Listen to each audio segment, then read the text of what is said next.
বাংলাদেশের প্রায় সকল মত পথের রাজনৈতিক দলের নেতৃবৃন্দকে এই মঞ্চে একত্রিত করেছেন এবং আজকের এই সমাবেশ অত্যন্ত সময়োপযোগী এবং কার্যকর বিষয়ের উপরে ভিত্তি করে নির্ধারণ করা হয়েছে। আপনারা জানেন বাংলাদেশের 24-এর গণ অভ্যুত্থান পরবর্তী রাষ্ট্র সংস্কারের যে জন আকাঙ্ক্ষা তৈরি হয়েছে, শাসনতান্ত্রিক ব্যবস্থার পরিবর্তনের যে রাজনৈতিক এবং জন আকাঙ্ক্ষা তৈরি হয়েছে, সেই আনুপাতিক হারে নির্বাচনের দাবিতে আজকে বোধহয় কয়েকটি দল ব্যতীত সব দলই কিন্তু এই মঞ্চে ইতিমধ্যে হাজির হয়ে এই সংখ্যানুপাতিক নির্বাচনের পক্ষে তাদের দলীয় সমর্থন ব্যক্ত করেছে।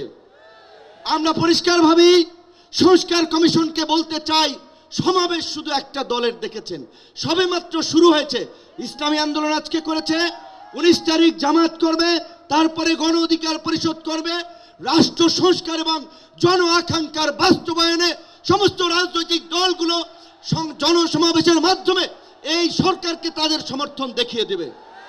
তাই আমরা বলতে চাই, কোন দু একটি দলের উপরে ভিত্তি করে দু একটি দলের কথায় সংস্কারের নকশায় পরিবর্তন আনা যাবে না। আমি সংস্কার কমিশনে বলেছিলাম, দেশ স্বাধীনের পরে ডক্টর কামাল হোসেনরা বলেছিল আমাদের নেতা শেখ মুজিব, আমরা তো তাকে দেখে সংবিধান নির্মাণ করেছিলাম, রচনা করেছিলাম তাকে এম্পাওয়ার করার জন্য। আজকে সংস্কার কমিশনকে বারবার আমরা বলতে চাই, দু একটি দলকে প্রাধান্য দিয়ে বেশিরভাগ জনগণের আকাঙ্ক্ষার বিপরীতে গিয়ে কোনো সিদ্ধান্ত বাস্তবায়নের দুঃসাহস দেখাবেন না। শাইনি চুলে এখন হবে সব হেয়ারস্টাইল। সিল্কোর দ্বিগুণ শাইনি চুল প্রতিদিন। আনুপাতিক হারে নির্বাচন হলে সমস্যাটা কি? কোনো সমস্যা নাই। প্রধানমন্ত্রীর মেয়াদ 10 বছরের বেশি না থাকলে সমস্যা কি?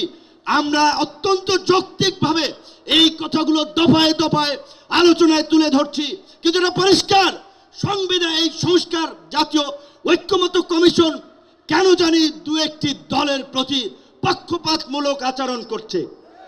এই পিয়ার পদ্ধতি তাদের এজেন্ডাই বাদ দিয়ে তারা ঘুরাই দিল। পিয়ার থেকে উচ্চকক্ষ নিম্নকক্ষ চলে গেল। উচ্চকক্ষ নিম্নকক্ষ হবে নাকি সমগ্র নির্বাচন পিয়ারের ভিত্তিতে হবে, সেটি রাজনৈতিকভাবে আগে ঐক্যমতে পৌঁছাতে হবে। একই সাথে আমি আরো একটি কথা বলতে চাই, যারা পীর সাহেব সহ জামাতের নেতৃবৃন্দ তারাও বলছে, আমরাও বলছি, আজকে সারা বাংলাদেশের উপজেলা, পৌরসভা, সিটি কর্পোরেশনে স্থানীয় জনপ্রতিনিধি নাই। জনগণ চরম দুর্ভোগের শিকার হচ্ছে সেবা পেতে গিয়ে। সরকারের উন্নয়নমূলক কর্মকাণ্ড ব্যাহত হচ্ছে এবং 50 বছরের যে অভিজ্ঞতা, নির্বাচনের পরে রাজনৈতিক দলগুলো এমপিরা মিলে, মন্ত্রীরা মিলে কেন্দ্র দখল করে তাদের নেতাদেরকে পুলিশ প্রশাসনকে দিয়ে জেতায়।